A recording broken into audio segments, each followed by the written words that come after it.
नमस्कार। ये आकाशवाणी शिमला है। अब आप प्रभा शर्मा से प्रादेशिक समाचार सुनिए। आज के मुख्य समाचार। प्रधानमंत्री नरेंद्र मोदी ने नई दिल्ली में एशियाई खेलों में शामिल खिलाड़ियों से की बातचीत। कहा, खेलो इंडिया गेम चेंजर हुआ साबित। मुख्यमंत्री सुखविंदर सिंह सुक्खू ने प्रदेश के सीमावर्ती क्षेत्रों में एकीकृत चौकियां स्थापित करने के दिए निर्देश। कोविड महामारी के दौरान विभिन्न प्रतिबंधों की अवहेलना पर दर्ज मामलों को वापस लेगी राज्य सरकार। और मेरी माटी मेरा देश के तहत प्रदेश भर में खंड स्तरीय कार्यक्रम कल से होगा शुरू। अब समाचार विस्तार से। प्रधानमंत्री नरेंद्र मोदी ने आज नई दिल्ली में एशियाई खेलों में शामिल खिलाड़ियों से बातचीत की। इस अवसर पर खिलाड़ियों को संबोधित करते हुए उन्होंने कहा कि केंद्र सरकार ने देश के सभी खिलाड़ियों का मनोबल बनाए रखने और उन्हें सभी मूलभूत सुविधाएं उपलब्ध करवाने में कोई कमी नहीं रखी है। प्रधानमंत्री ने कहा कि पिछले 9 सालों में पहले की तुलना में खेल का बजट 3 गुना बढ़ाया है और खेलो इंडिया गेम चेंजर्स साबित हुआ है। उन्होंने कहा कि एशियाई खेलों में देश की नारी शक्ति ने जबरदस्त प्रदर्शन किया है, जिस पर सभी देशवासियों को गर्व है। उन्होंने कहा कि जिस जज्बे के साथ हमारी महिला खिलाड़ियों ने अपना प्रदर्शन किया, उससे भारत की बेटियों का सामर्थ्य स्पष्ट दिखाई देता है। मुझे इस बात का भी गर्व है कि हमारी नारी शक्ति ने इन खेलों में जबरदस्त प्रदर्शन किया है। जिस जज्बे के साथ हमारी महिला खिलाड़ियों ने अपना प्रदर्शन किया, वो बताता है कि भारत की बेटियों का सामर्थ्य क्या है। प्रधानमंत्री ने सभी खिलाड़ियों से लोगों को नशीली दवाओं के खतरों के प्रति जागरूक करने का आह्वान किया। उन्होंने कहा कि खिलाड़ियों को ड्रग मुक्त भारत की लड़ाई को ताकत देने के लिए आगे आना चाहिए। इस अवसर पर केंद्रीय युवा सेवाएं व खेल मंत्री अनुराग सिंह ठाकुर ने कहा कि पिछले 2 वर्षों में टोक्यो ओलंपिक से लेकर Paralympic, deaf Olympic, Thomas Cup से लेकर कॉमनवेल्थ गेम्स और वर्ल्ड चैंपियनशिप हर तरफ तिरंगे की धूम और शान बढ़ी है। उन्होंने कहा कि खिलाड़ियों ने प्रधानमंत्री नरेंद्र मोदी की सोच को साकार करने का कार्य किया है और विश्वास जताया कि ये नया भारत एक नई सोच के साथ नए कीर्तिमान स्थापित करेगा।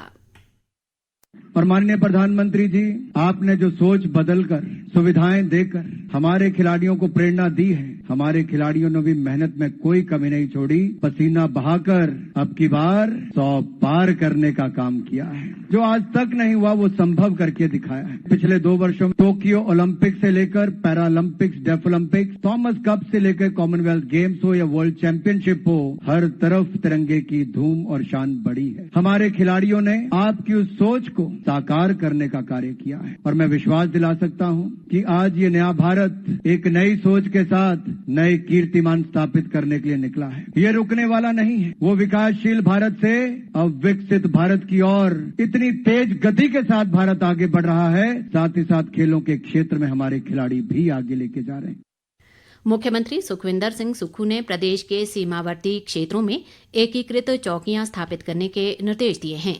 वे आज शिमला में 3 वर्षों बाद आयोजित प्रदेश के सभी जिला उपायुक्तों व पुलिस अधीक्षकों के सम्मेलन की अध्यक्षता करते हुए बोल रहे थे।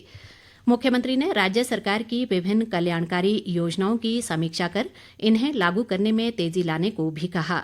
सुखविंदर सिंह सुक्खू ने उपायुक्तों व पुलिस अधीक्षकों को अवैध खनन रोकने के लिए ड्रोन से निगरानी करने और कानून व्यवस्था को सुदृढ़ करने के लिए विभिन्न स्थानों पर नाइट विजन सीसीटीवी कैमरे लगाने पर बल दिया। मुख्यमंत्री ने युवा अधिकारियों से नए विचार राज्य सरकार के समक्ष रखने का आह्वान करते हुए कहा कि सरकार अपने कार्यक्रमों व नीतियों में इन विचारों को शामिल करेगी।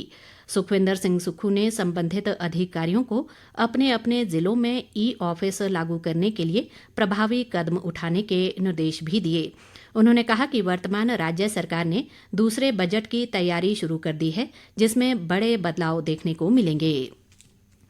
राज्य सरकार कोविड-19 महामारी के दौरान विभिन्न प्रतिबंधों की अवहेलना पर दर्ज मामलों को वापस लेकर लोगों को राहत प्रदान करेगी। मुख्यमंत्री सुखविंदर सिंह सुक्खू ने आज सभी उपायुक्तों व पुलिस अधीक्षकों के सम्मेलन के दौरान इस संबंध में निर्देश जारी किए। उन्होंने कहा कि कोविड का समय सबके लिए मुश्किल भरा रहा है और इस महामारी को नियंत्रित करने व बचाव के लिए आम लोगों पर कई पाबंदियां लगाई गई थीं। मुख्यमंत्री ने कहा कि कोविड के दौरान नियमों की अवहेलना को लेकर कई मामले दर्ज किए गए थे। जितने भी कोविड के दौरान कोविड का उल्लंघन करने वाले जो भी व्यक्ति हिमाचल प्रदेश में थे, कोविड एक ऐसी महामारी थी, कुछ लोगों को जानकारी नहीं थी, कुछ लोग घर में बंद रहकर नहीं रह सकते थे, तो कई बार आदमी गलती कर जाता है। जिन आदमी ने कोविड के दौरान गलतियां की है, मैंने कहा उनको माफ किया जाए, उनके सारे केसों को तुरंत प्रभाव से वापिस करने के आदेश मैंने दे दिए हैं। कोविड के दौरान जिन भी व्यक्तियों पर केस बने हैं उनको सबको रद्द किया जाएगा, उनको सबको विड्रॉल किया जाएगा। मुख्यमंत्री सुखविंदर सिंह सुक्खू ने आज शिमला में आर्थिकी और सांख्यिकी विभाग द्वारा तैयार हिमाचल प्रदेश जिला सुशासन सूचकांक पर वार्षिक रिपोर्ट 2022 जारी की। इस रिपोर्ट में 8 मूल विषय, 19 केंद्र बिंदु और 90 विशिष्ट कारक शामिल किए गए हैं। इस अवसर पर मुख्यमंत्री ने कहा कि लोगों के कल्याण के लिए सुशासन के साथ पारदर्शी व जवाबदेह सरकार अनिवार्य है। मुख्यमंत्री ने कहा कि वर्तमान स्थिति और आगामी चुनौतियों के दृष्टिगत राज्य में विकास के प्रतिमानों में बदलाव की आवश्यकता है। सुखविंदर सिंह सुक्खू ने कहा कि हिमाचल ने शिक्षा, स्वास्थ्य, बिजली व जल आपूर्ति सहित विविध क्षेत्रों से संबंधित विभिन्न विकास संकेतकों पर कई अन्य राज्यों की तुलना में बेहतर प्रदर्शन किया है। जिला सुशासन सूचकांक की चौथी रिपोर्ट 12 जिलों के माध्यमिक आंकड़ों के आधार पर तैयार की गई है, जिसके अंतर्गत सभी जिलों के तुलनात्मक आकलन के लिए सभी आंकड़े एकत्रित किए गए। मुख्यमंत्री ने कहा कि हिमाचल देश का पहला राज्य है जिसने महत्वपूर्ण क्षेत्रों में प्रशासन की गुणवत्ता मापने का कार्य शुरू किया है। वर्ष 2022 की रैंकिंग के अनुसार कांगड़ा जिला ने 50 लाख रुपए का प्रथम, हमीरपुर ने 35 लाख रुपए का द्वितीय और लाहौल स्पीति ने 25 लाख रुपए का तृतीय पुरस्कार प्राप्त किया। स्वास्थ्य मंत्री धनीराम शांडिल ने कहा है कि युवाओं को रोजगार उपलब्ध करवाना प्रदेश सरकार की प्राथमिकता है। वे आज कंडाघाट उपमंडल की छावशा पंचायत के मंझोल में करीब 65 करोड़ रुपए की लागत से बनने वाले उत्कृष्टता केंद्र के निर्माण कार्य का निरीक्षण कर रहे थे। शांडिल ने कहा कि ये केंद्र राज्य के युवाओं के कौशल उन्नयन की दिशा में वरदान साबित होगा।